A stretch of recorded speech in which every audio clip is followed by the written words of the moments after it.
La 4G Batelma vous présente Ni Vavao. Tout au long de notre vie, rire nous rend plus forts. La vache qui rit manolotra ho anao ny Vavao. La vache qui rit, parce que c'est meilleur de rire. Ticor, un véritable atout esthétique pour votre habitat. Différents colorés disponibles en magasin. Batimax, la qualité au meilleur prix. Manolotra anao ny fampalalam-baovao.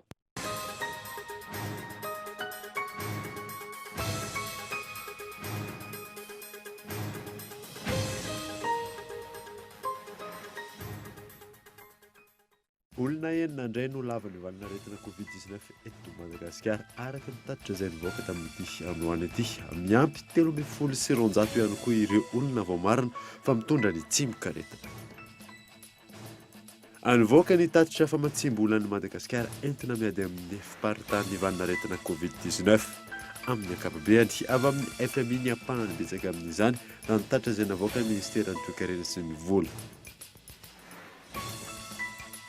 Misy karazana varika na lemurien vaovao hita eto Madagasikara izay karazany 17 tamin'ny alalan'ny fikarohana notontosain'ny siantifika 7 no nahitana izany. Tsiditsidiny ny anarany ary Microcebus joanny no anarany siantifika. Iresaka misimisy kokoa momba izay ny professeur Ratsimba Zafijoana ao anatin'ny fampalalam-baovao ity androany ity. May mahazo vahana indray ny sito mahery sy ny fanendana eto Antananarivo renivohitra. Lehilahy iray nosaron'ny fokon'olona niaraka tamin'ny basikoleta teny Anosimasina Itosy ka niara-ny fitsara-bahoaka. Lehilahy iray ihany koa nosaron'ny polisy teny amin'ny pavillon Analakely. Eo amin'ny maresaka iraisam-pirenena mitetina 23 miliara dolara ny vola very maneran-tany eo amin'ny sehatry ny fizahantany raha ny vinavina vokatry ny krizy ara-toe-karena izay ateraky ny Covid-19. Manoloana io dia nandray fipetritra ny gouvernemanta frantsay. Ny andinindinireo avy hatrany.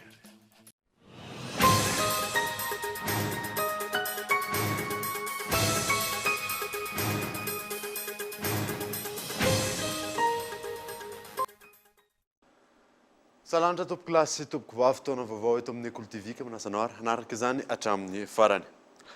Nanombotsika ny vaovao amin'ny ity alina ity olona enina indray no lavan'ny valinaretina Covid-19 eto Madagasikara araka ny tatitra tamin'ny ity androany ity miampy 13,900 ihany koa ireo olona vao marina fa mitondra ny tsimok'aretina. Ny alarana Efson. Misa 7,9 ireo olona namonyainy vokatry ny valanaretina Covid-19 raha ny ampienina indray izany androany araka ny tatitra nivoaka ny atoandro teo. Nanaraka fitsaboana tao amin'ny hôpitaly miaramila Soavinandriana ny roa ary ny efatra kosa tao amin'ny hôpitaly Befilatanana. 13,900 indray ireo tranga vaovao eto Madagasikara vao marina fa tratran'ny coronavirus. Ny tombo 4,500 amin'izao ireo olona sitrana, ny enaray ankilany ireo marary mafy. Dirantsika vetrany ankehitriny irenina ny fitsinjarana manerana ny faritra izay nahitana indray ireo tranga vaovao 13,900 ireo. Ny 12,100 dia avy eto Analamanga avokoa. Vakinakaratra ny anankiray, Bongolava ny anankisivy avy ao Tsiromandidy avokoa. Faritra vaovao nahitana distrika vaovao nahitana ny valanaretina Covid-19 tamin'ny Betsiboka fa Mahaivatana dia 2,10. Izay izy io Atsinanana anankitelo. Itasia efatra, Boeny anankenina.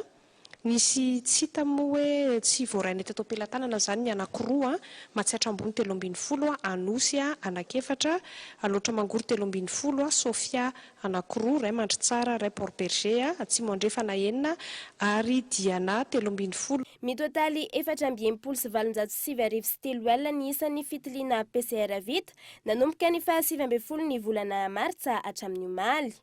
7,701 alina amin'ireo no vao marina fa mitondra ny tsimok'aretina.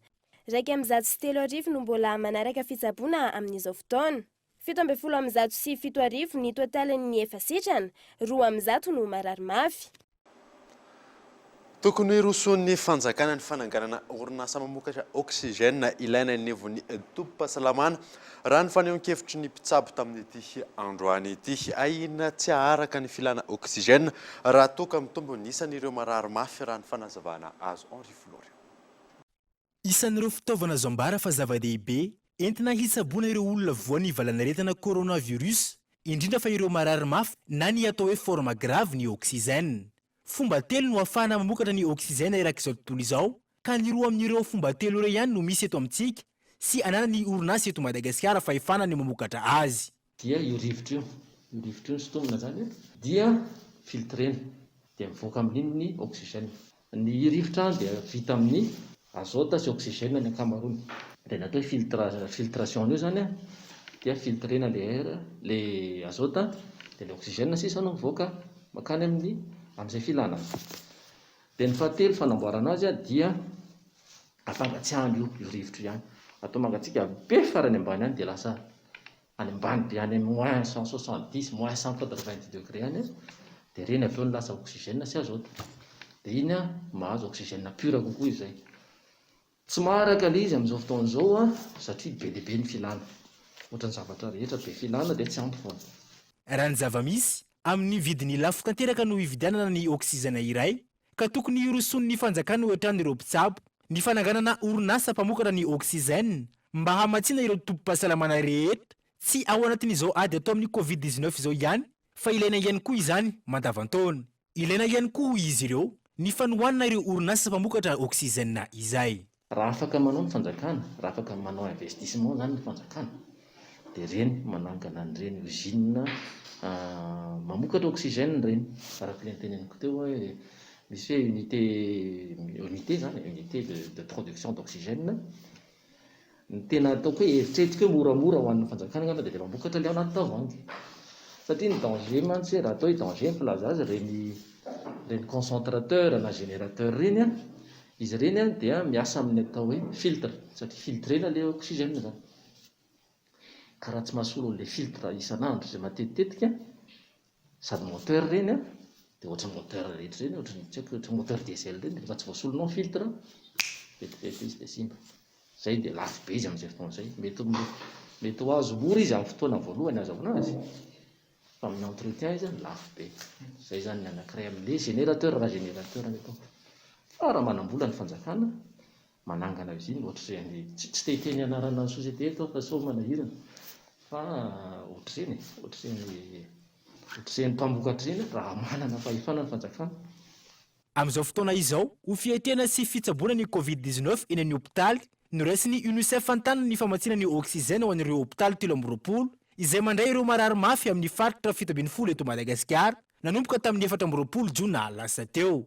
Tao anatin'izay feam-potoana iray volana mahery izay, tavoangana oxygène misy sady 904 no nitsonjaraina ka olona marary ny coronavirus 920 no nisitraka izany.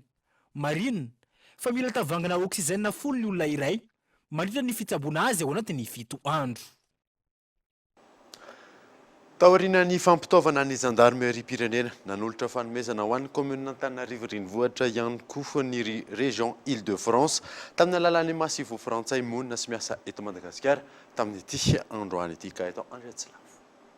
Arotava misy iray hetsy fitaovana maromaro iadina amin'ny Covid-19 ary koa fitaovana ho an'ny sampana mpamonjy voiny ireo no natolotry ny région Île-de-France tamin'ny alalan'ny Massifo frantsay monina sy miasa eto Madagasikara ho an'ny commune Antananarivo renivohitra. Ireo mpiasan'ny commune izay isan'ny mifanerasera be indrindra amin'ny olona no ny asany andavanandro amin'izao fiparitahan'ny Covid-19 izao. Satria ny asa andavanandro eo anaty tanàna, na ny mpamonjy voany na ny polisy munisipaly na ireo manadio ny tanàna, ireo mikarakara ny tsena, dia tena atahorana tokoa. Ary hita zao fa maro ireo mpiara-miasa izay tratran'ny virus ary tsaboana amin'izao.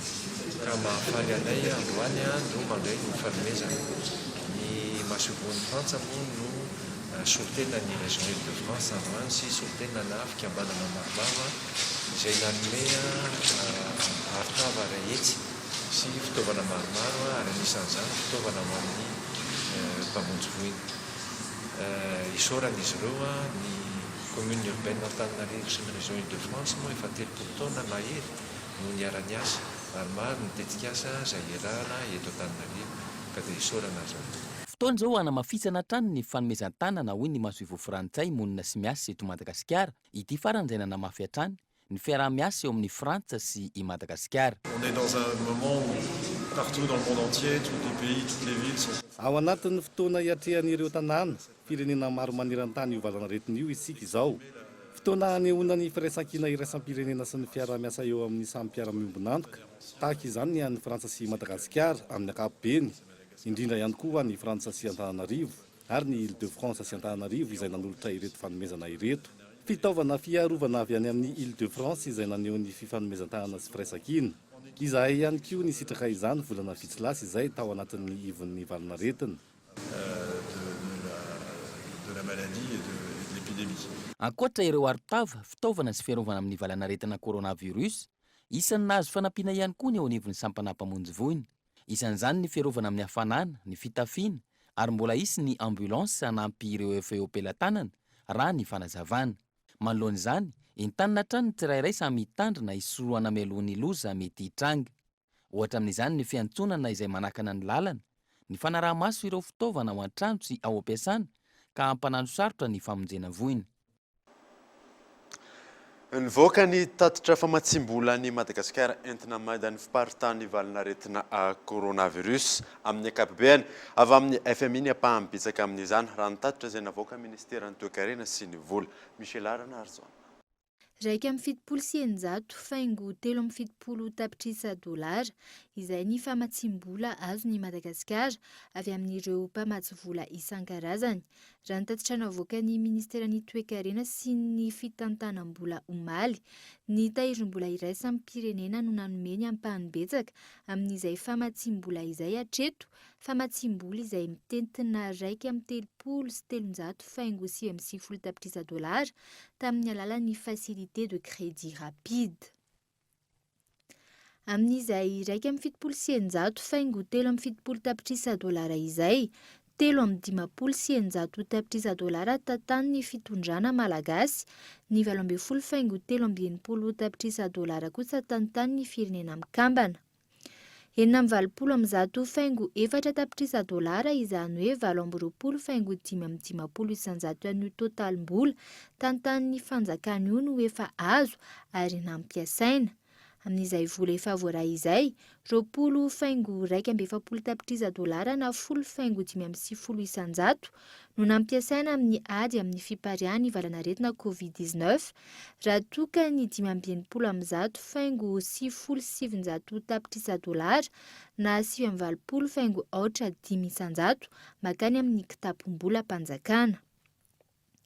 Tsinjara toy izao izay fampiasam-bola izay ho an'ny ady atao amin'ny Covid-19, 12 faingo efatra amin'ny fitopolo tapitrisa dolara nampiasaina amin'ny fiatrehana ny valanaretina, 4 faingo fitopolo sy eninjato tapitrisa dolara nampiasaina amin'ny fanampiana ireo ankonana sahirana, fanampiana izay nitetina ray hetsy ariary isaky ny tokantrano.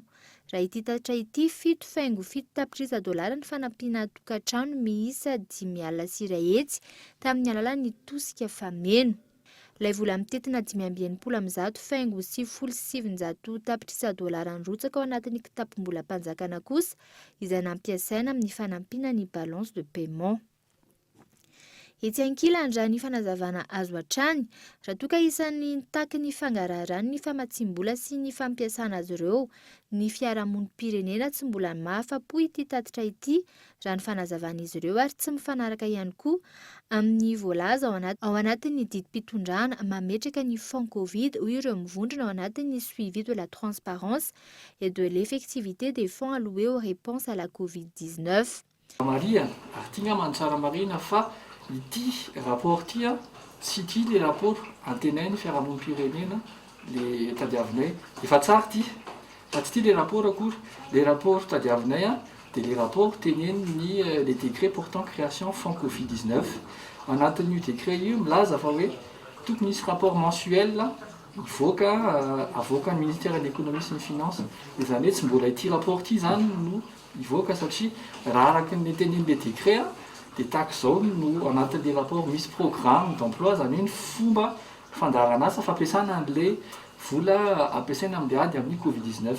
Ankoatran'izay ihany koa misy ny rapprochement zany hoe fampitahana amin'le plan multisectoriel d'urgence izay mbola tsisy ihany koa anatin'ity dia io tady io taty io ihany koa dia tokony présentena na hoe aseho validen'ny premier ministre. Izay no tenin'le anatin'le décret portant création fonds Covid-19. Fanampanazavana entin'ny rason hery fiarahamonim-pirenena mivondrona eo anivony STEF.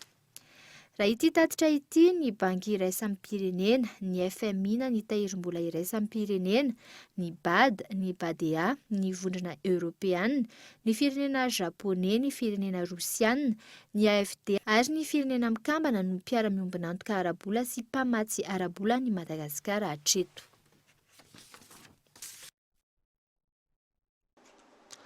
Mahakasika ny resaka vola izay hatrany dia entina aminao anatin'ity fanadihadiana manaraka ity kosa indray mahakasika ny famatsim-bola izay mbola andrasan'ny Madagasikara na antsipirina izay entiny misy lahy Ranarozona hatrany.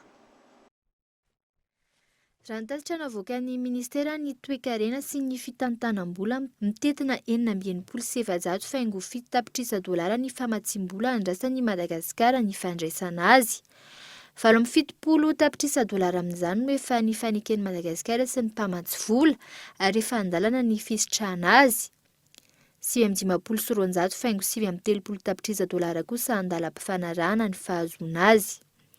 Tahaka izao kosa ny antsipiriny fampiasana ireo vola ireo rehefa misitraka izany Madagasikara. Ho an'ilay vola mitetina 770 tapitrisa dolara efa andalana ny fandraisana azy. 770 tapitrisa dolara izany hoe 420,420 isanjato no ampiasaina amin'ny ady atao amin'ny fiparian'ny valanaretina Covid-19.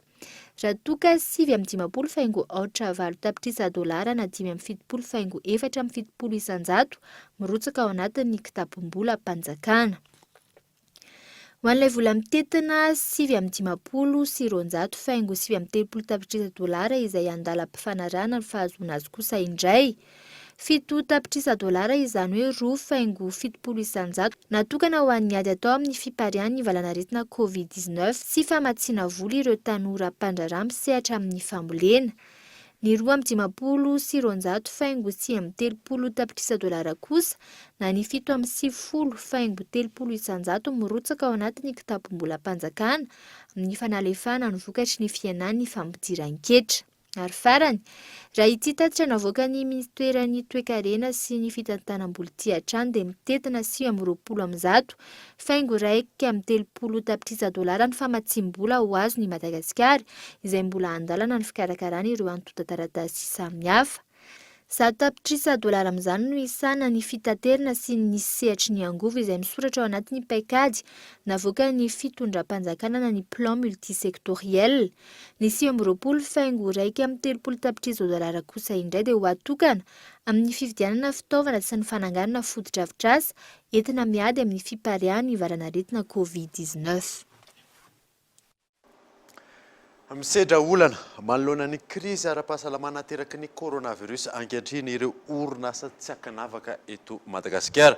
Maro ireo voaterina nakatona ny orinasa eo ihany koa ireo nandroaka piasa vokatra izany. Voakasika ny krizy ateraky ny valanaretina Covid-19 avokoa ankehitriny ireo orinasa madinika sy salatsalany ary ireo orinasa lehibe misy eto Madagasikara.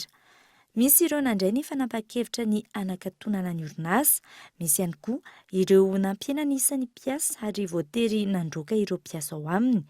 Ary farany, misy ireo mandefa chômage technique partiel, mandra-piandry ny fivoaran'ny toe-karena, isan'ireo misedra izany ny orinasa Star. Ity farany izay orinasa misongadina ary manana ny toerana eto Madagasikara nanomboka ny taona 1720. Izany mampiasa olona betsaka indrindra izay mahatratratra any amin'ny 700,000 isy ity orinasa ity ary mpamboly miisa 2 alina no miankina aminy. Raha ny vaovao iray, orinasa Star mpamokatra miisa 5 amin'ireo enina eto Madagasikara no hitsahatra tsy hamokatra. Araka izany ho maro ireo olona tsy hanasa vokatra ny fikatoanan'ireo orinasa mpamokatra ireo. Na eo azy izany, nanambarany teo anivon'ity orinasa ity fa voafetratra amin'ny farany volana aogositra izany fampitsaharana izany. Isy hatrany kosa ireo vokatra Star eny anivon'ny toeram-pivarotana maro samihafa ho an'ireo mpanjifa raha ny fanambarana nataon'ity orinasa ity. Ratsahivina paikady isan'ny napetraky ny fitondram-panjakana ho fanampiana ireo orinasa tsy miankina manoloana ny havalana aretina Covid-19 ny plan multisectoriel, paikady izay andrasan'ny rehetra ny fampiarana azy an-tsakany sy an-dalany. Ifarana faraiky ampy telopolo jolay izao no fandraisana ny antota taratasy fahazon-dalana anondrana lavanilina ho an'ny topa amikarana 2024 par voie électronique ihany no andefazana izany noho ny amiana ara-pahasalamana hitazonana ny kalitao an'ny vokatra izay ahondrany Madagasikara isy ny fitsiriana izay ho atao ministeran'ny varotra ho an'ny izay mpandraraha hangataka izay fahazon-dalana izay. Nanoizatsika ny vaovao kosa indray dia averina ny tsena isan-kerinandro eo amin'ny tanànan'Antananarivo ary ho amafisina ireo fepetra ara-pahasalamana rehetra. Nisy araka izany ny fidinana ifotona izay nitanterahana ireo tompona andraikitry ny tsena io na saina. Rehefa nampiatonana nandritra ny herinandro maro, averina indray ny tsena isan-kerinandro eto Antananarivo renivohitra. Fanapahan-kevitra farany moa zany amin'ny resaka tsena isan-kerinandro na hebdomadaira dia afaka misokatra zany aloha hatreto ny fanapahan-kevitra satria araka ny fanapahan-kevitra ny fitondram-panjakana moa zany dia hoe afaka misokatra ny siatasa rehetra dia afaka misokatra ihany koa zany ny tsena isan-kerinandro fa kosany miezaka tsy maintsy manahatra ny fepetra. Ny tanana le mpivarotra aloha mba hanadio vao mipetraka. Ezaka le mpivarotra zany samy ezaka manadio aloha dia mivarotra. Alohan'ny angano zareo zany amin'ny 12 sasany mirava ny tsena anadio daholo indray mpivarotra aloha alohan'ny angana dia miverina izy raha pitso mandray toerana madio. Nisy ihany koa ny fanentanana ireo mpivarotra hiala amin'ny arabe sy analalaka ny lalana ho an'ny mpandeha tongotra nandritra ny fidinana no tanteran'ireo tompona andraikitry ny tsena eto amin'ny commune Antananarivo renivohitra. Mitohatra ny fanoheran'ny ponina ny fananganana pilôna lehibe iray eny Antsahatsiresy commune Sabotsynamena tonga nijery ny zava-misy teny an-toerana androany ny solombavy-moaka Navaradrano Ivry. Tsy anaikatra amin'ny farany fananganana pilôna na rooftop eny amin'ny fokotany Antsahatsiresy commune Sabotsynamena ny ponina eny an-toerana ankoatry ny mety ho fiantraikany amin'ny lafiny fahasalamana. Tsy nangalana ny hevitry ny ponina sy ny fokotany ny fametrahany izany. Efa maro ny dingana na rahana saingy tsy nahitambokany hatreto. Ny dingana efa natao dia telo ny fanangona tsonia dia nentina tany amin'ny ambaratonga fitondrana rehetra toy ny fokotany, ny commune, ny distrika, député. Dia tsy dia nahitana vokany daholo hatrany amin'ny présidence zay tonga tany amin'ny présidence dia hatreto tsy nahitana vokany izay fa vao tamin'ny tapabolana lasa teo zareo nanohy an'io indray. Ary rehefa nanohy zareo dia any sisa herinay aloha dia niantsoantso azy hoe midina teo dia natahotra moa zareo dia nidina. Izay aloha zany no zavatra misy. Taorian'ny antsona toy ponina efa mbolana maro. Tonga nijery ny zava-misy teny an-toerana ny solombavim-bahoaka voafidy tao amin'ny distrika n'Antananarivo Avaradrano. Nandray ny andraiky ny avy hatrany ny tenany ary nangataka ny tompona andraiki-panjakana sy ny tompona andraikitry ny tetikasa hijery ny zava-misy eny an-toerana. Ny olona kely amin'izao dia efa nandeha tribunal, izany efa tonga tany amin'ny appel dia niantso ny EG moa ny fitsarana dia hoe ampidina olona izy zao sao dia zao hijery an'ilay zava-misy aty dia ngamba miditra amin'ny cassation ngamba no toy an'izay. Arak'izay dia niantso koa ny DGT Antelma dia mbola anaty fivoriana moa izy fa afaka atombohy eo izy amin'ny fampiantso ahitana ny tokony atao. Fa raha amiko manokana dia tsy tokony hipetraka na tanàna ohatr'izao zany toy ny zavatra toy fa somary miala kely ny tanàn-dehibe ohatr'izao. Miato ny asa mahakasika io fanatontosana pilôna io hatreto. Ny safidiny tsy an'io hevitra ihany koa ny tompona andraikitra misahana ny fanatanterahana ny asa. Nandritra ny antso ataribia natao androany. Didim-pitsarana no hamaritra ny fitohizan'ny asa natsiran'ny fanazabana. Andrasany arotateriny eto amin'ny fampahalalam-baovao hatrany arak'izany ny tohin'izay. Tonga eto amin'ny fotoanany dokavarotra isika aorianan'izay hiatantsika mahakasika ny karazana avarika na lemurin izay hita vaovao eto Madagasikara sy andraisantsika vahiny resaka misimisy kokoa mahakasika izay rehefa avy eo ary.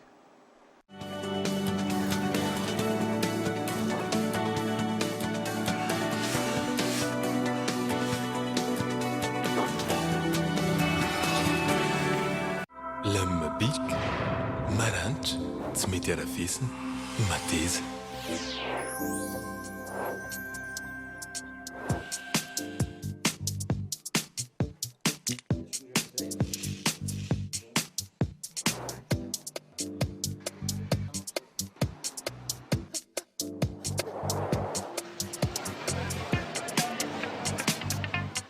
Beat isan'andro. Lalaoty mahazoka do daholo miaraka amin'ny telma ividiana tolotra manomboka amin'ny arivo ariary dia tsy maintsy mahazo kado ianao misy fisariana isan-kerinandro azahoana loka ary izay ihany en fito aogosto ny fisariana ireo loka goavana be Xiaomi Mi 10 Lite 5G Xiaomi Poco F2 Pro 5G Samsung S20 Plus 5G mandray anjara amin'ny fisariana isan-kerinandro tsy amin'ny farany lalao daholo izay mividy tolotra telma manomboka amin'ny arivo ariary fika kely mitombo arakaraka ny vidin'ny tolotra vidiana ny vitana azoana ireo loka goavana alefa.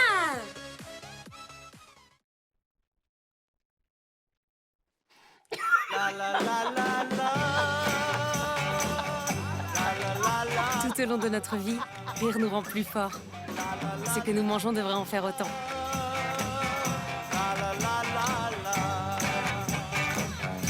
La vache qui rit, parce que c'est meilleur de rire.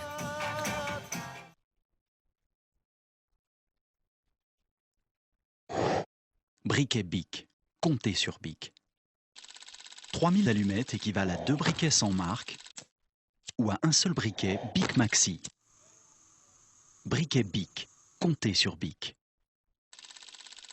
Faites le calcul. 3000 allumettes équivalent à 2 briquets sans marque ou à un seul briquet Bic Maxi.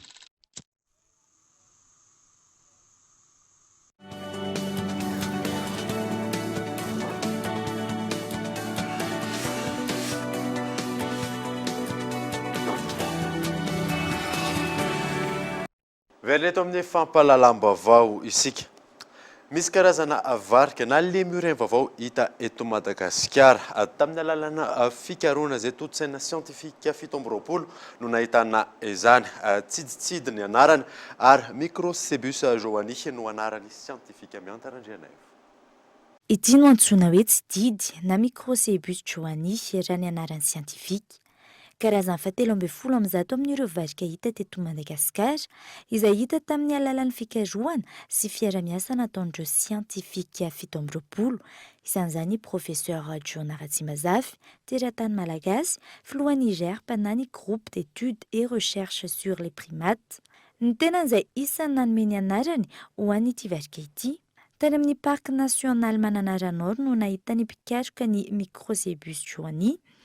Raha ny fantatra 920 grama eo izy, 7,7 mm ny halavany lohany, 5,7 mm ny halavany vatany ary 30 mm ny halavany rambony.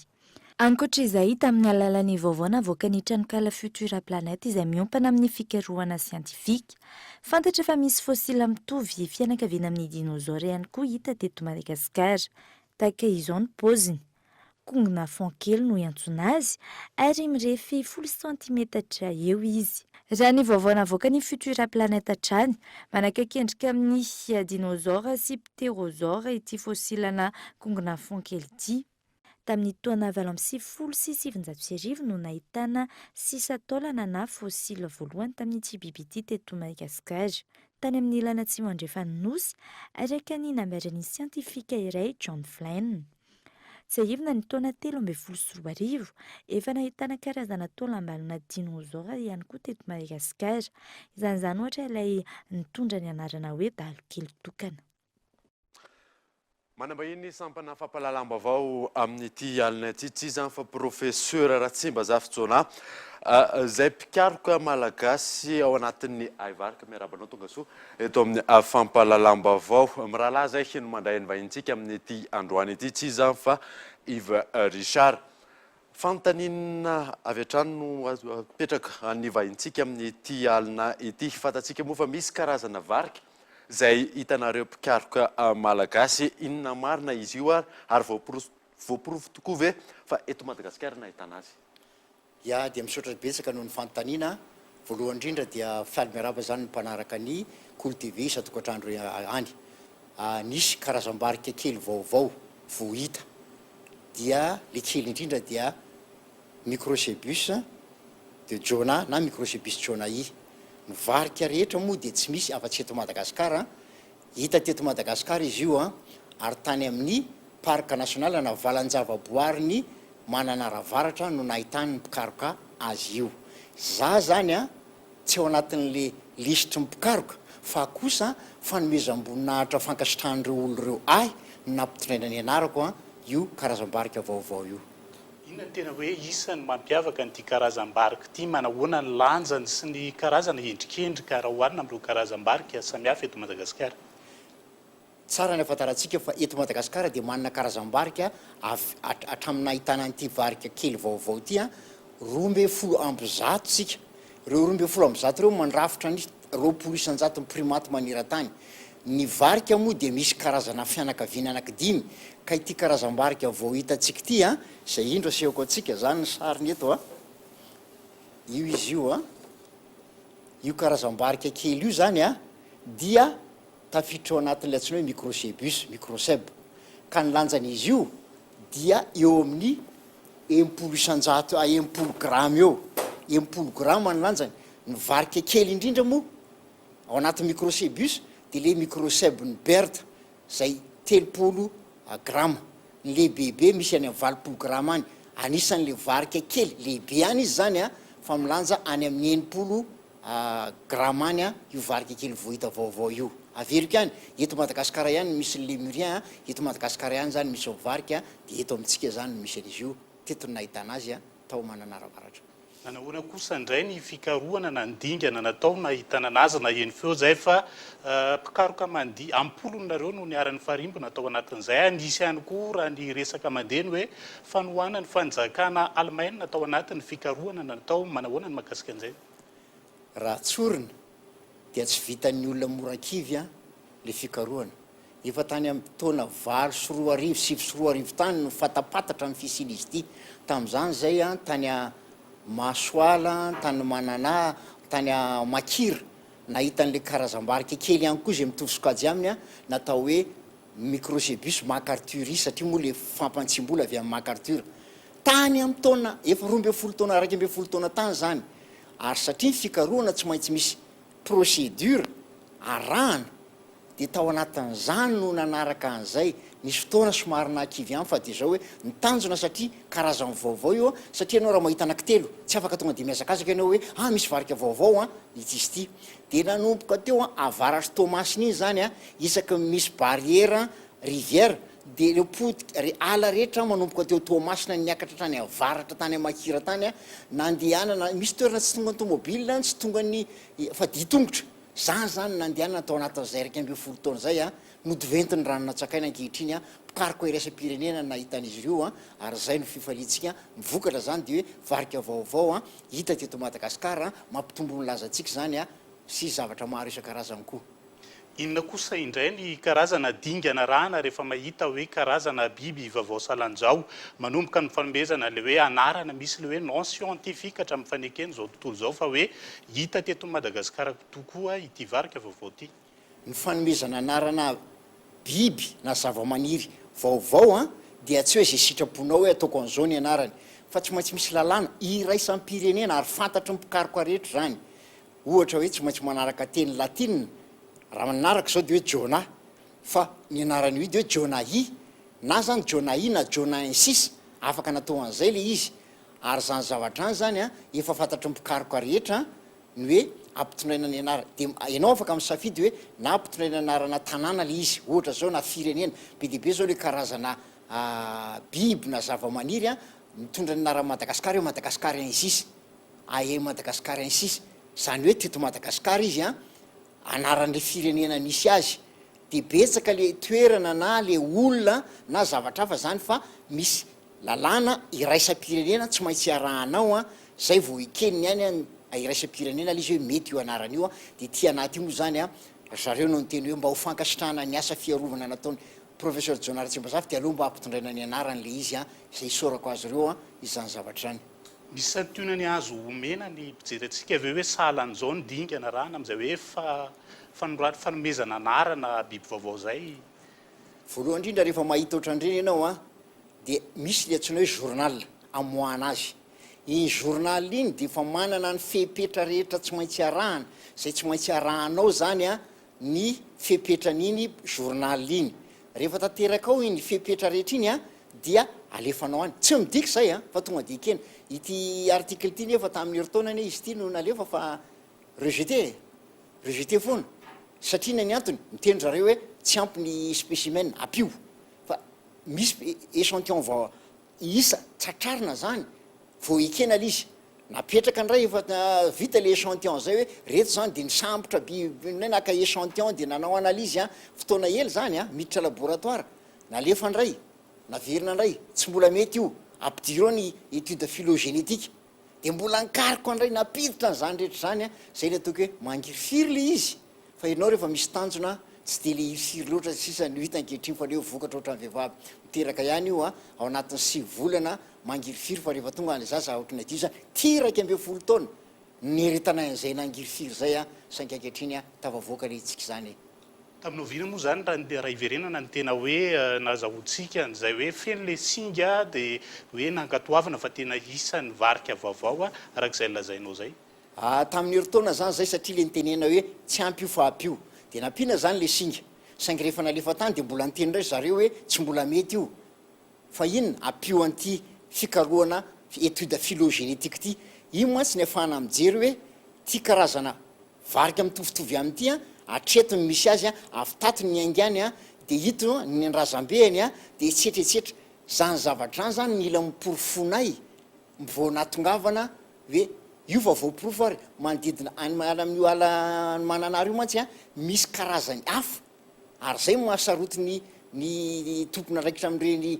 mbo journal reny so de le efa misy any no averinao ka izay nanaovanay hoe tsy maintsy nysambotra karazany re zay tsy mivonoana fa nakany échantillon a nakana raha zany le biby io a dia natao zany zay a de nampina étude phylogénétique afaka mitendry zareo hoe de nampina étude koa fikarohana momba ny arécologie de nampina koa étude-na comportement zany hoe toetran'le biby satria misy mahasamihafa re mba tsy tenenana hoe le mitovy andry satria any amin'ny faritra iny zao misy le microcébus macarturie misy microcébus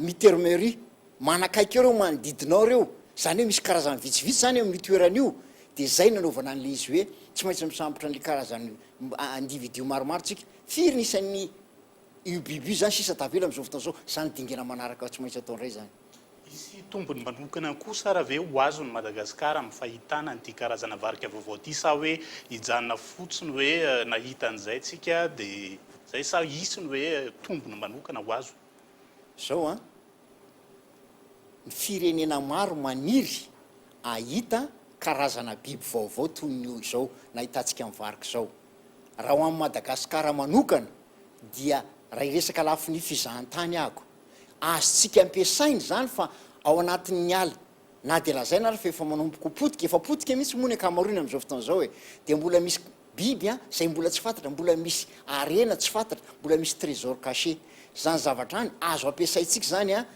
anaovana antso ho an'ny fizahan-tany eto Madagasikara tsy maintsy ijany io coronavirus io tsy maintsy ho voafe io de efa mba mivonona ny tena am'izao fotoana zao ny olona any matotonga eto Madagasikara lafiny maketo hoe fa mba atongavan'ny olona zany alohan'ny olona mahita an'le biby amin'ny toerana naturaly habitat naturel na an'izy azon'ny olona atao no mijery an'izy amin'nakazy any andafiny any États-Unis any Europe misy lémurien fa mbola mandany vola ny olona eto satria toy ny kristianina ihany io a tia hitany Jérusalem izy mandroan'ny afatesany a ohatra ny slamo tia hitany lameka zany ahitany zany Madagasikara zany ho an'ny olona tia tontolo iainana fanirian'ny olona zany indrisy fa tsika eto Madagasikara tsy mahatsapa an'izy a fa mbola tonga am'izay ihany tsika fa fifaliana ho an'ny malagasy rehetra io vokatra io marina fa nitondrony anarako le izy fa kosa tokony fifaliana ho an'ny malagasy rehetra nahitanan'io karazana varika vaovao io hita ary zay le karazana varika vaovao efa misy kosa ve ndingana napetraky nareo na ny hoe karazana stratégie manokana iarovana azy indrindra fanentanana ny mponina eny fotony amin'ny resaka fandripahana ny ala zay isany hoe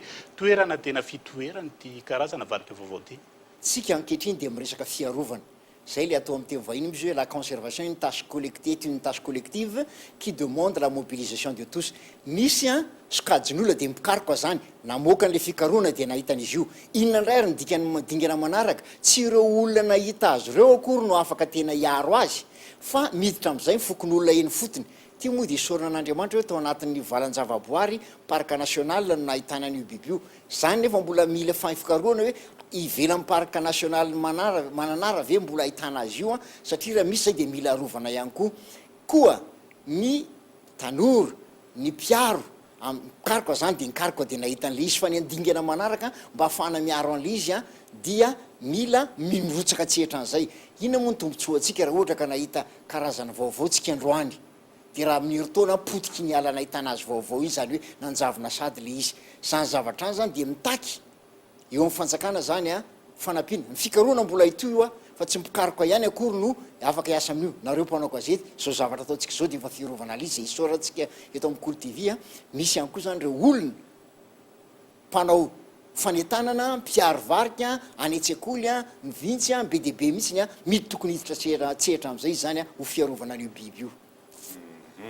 Ankasitrahana anao nitondra an'izay fanazavana mahakasika nyizay varika vaovao sy ny fiarovana amin'ny izay varika izay koa ny fiarovana ny ala zay efa fantatsika fa ripaka de ripaka amin'izao fotoana izao zay latsaky ny 10 isan-jato sisany ala misy eto Madagasikara. Ankasitrahana anao nitondra an'izay fanazavana izay. Sola betsaka tompoko.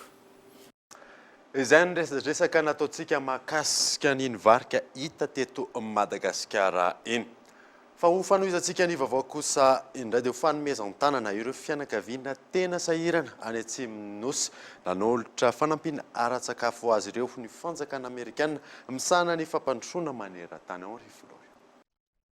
Manoloana ny tsy fampian-tsakafo any Atsimo Nosy amin'izao fotoana izao, nanolotra fanampiana ara-tsakafo milanja 370 taonina ho an'ireo fianakaviana sahirana any Atsimo ny fanjakana Amerikanina mba hiatren'izy ireo ny vanim-potoana ny maitso ahitra.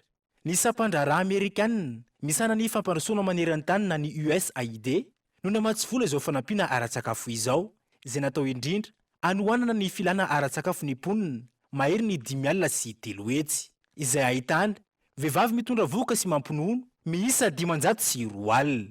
Efa tonga avokoa ireo sakafo ireo amin'izao fotoana izao ary vonona ho zarainy ny sampandraraha ny firenena mikambana misana ny sakafo na ny PAM raha vao misy ny filana izany. Ireo sakafo ireo izay ampahany amin'ny fandaranasa fanampiana ara-tsakafo mitentina $valutaprisa izay vatsiany USAID vola ary ny andreketany PAM ny fatongavany eto Madagasikara.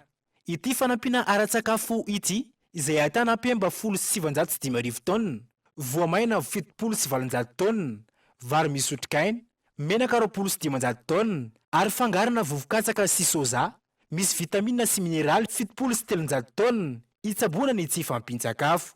Ny sampandraraha ny firenena mikambana misana ny sakafo na ny PAM no hizara ireo sakafo ireo amin'ny ankohonana marefo ao amin'ny distrika ny faritra Atsimo, Androy, Anosy, Aratsimo Andrefana sy any amin'ny faritra Atsimo Vavy fitovonany. Natokana ho an'ny fanamboaran-dalana ny volan'ny CLD 7 ho an'ny distrika ny Sambava ho ny solombavamboaka voafidy tany an-toerana fanamboarana lalana izay tafiditra anatin'ny laharam-pahameny fitondram-panjakana Kaitan Andriatsilava. Nanomboka omaly 20 Jolay 2024 ny fampiasana ny 20 sy 200 tapitrisa ariary avy amin'ny fitondram-panjakana izay nomena ireo solombavamboaka ho entina mampandroso ny faritra misy azy avy. Ho an'ny distrika ny Sambava manokana ny fidiny anamboatrany lalana mampitohy ny commune Nosy Arina hatrany amin'ny fokotany Nosy Volo izay lalana be mpampiasa ivezivezena amin'ny faritra Bemarivo izay sombotry ny vanila ao amin'ny distrika. Tonga nijery ny fanombohan'ny asa ny solombavambahoaka voafidy tao an-toerana. Ny vola izay agnamboarana lalana ity dia vola ny CLD. Zany hoe vola CLD zany isan-taogno baka misy vola fagnomezana avy amin'ny fanjakana izay hoe fampandrosoana izay miainga avy amin'ny tsiky fotony izay amin'izay mitoloka aty zegny. Fijaliana no ny ainan'ireo mpampiasa lalana ity lalana mirefy 10 kilometatra ity hatr'izay amin'izao fotoana fanombohan'ny asa izao maro ny fanantenan'ireo mpahazo tombotsoa ary nampanantena fa hikojakoja ny fototrafitra. Ka jalony aletra zay zegny mandeha Nosy Volo ary helma tsaroa lera izy ke karaha fa vita somantsara izy ahazo antsasadera izy ke faly zahay za indrindrika zagny eto amin'ny barazy endrika endritra za raha magnoragna ny andro tsy afaka za magnandefa tomobily na tomobilinjovy na tomobilin'izao fa ilaiko izy tio mandritra ny hoe mandana 10 taogno na misy mipandimby zayka ve donc izy mety maratra. Aritra 2 volana ny faharetan'ny asa hoy ny orinasa nahazo ny tsena. Ny fanamboarana sy ny fanatsarana ny lalana tahaka izao izay tafiditra ao anatin'ny fampanantenana nataon'ny mpitondra fanjakana ahafana mampandroso ny firenena miainga avy ny fotony.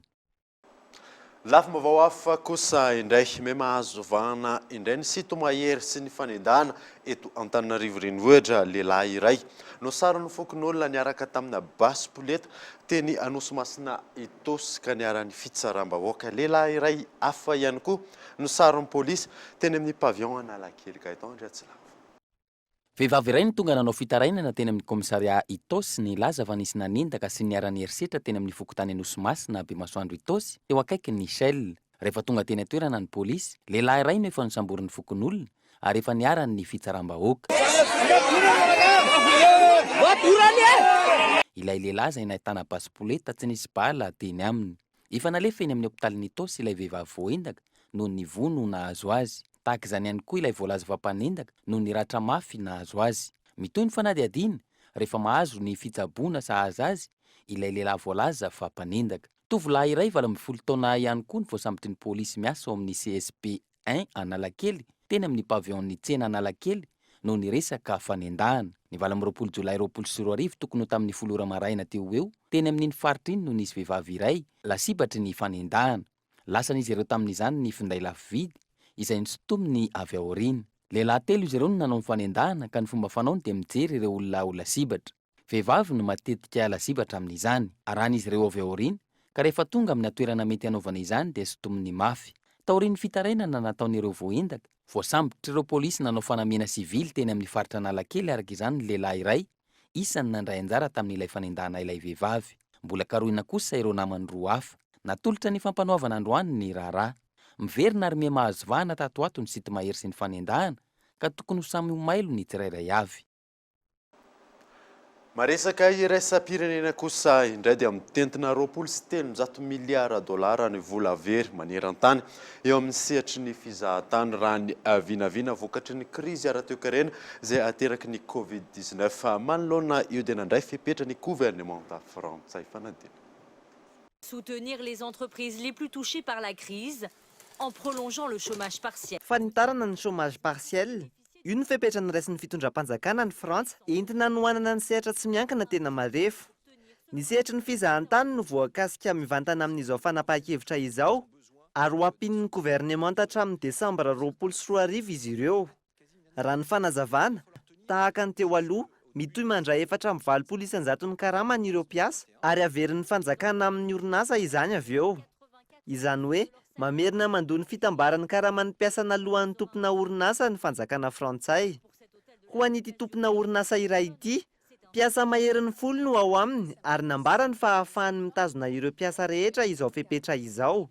Sehatra samy isa 40 no voakasika ity fanohanana ity. Ny sehatry ny fikarakarana lanonana, varotra, ny fizahantany sy ny maro hafa. Tsy aivina, raha ny tatitra, vinavinaina mitentina 27 miliara dolara ny vola very maneran-tany eo amin'ny sehatry ny fizahantany. Ny fihibohana sy ny fikatonan'ny sistany no isan'ny niteraka izao faty-antoka izao. Dia izay mamarina vaovao tamin'ity androany ity ankasianinao nanaraka izay. Soava tsara atao.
Ticor, un véritable atout esthétique pour votre habitat.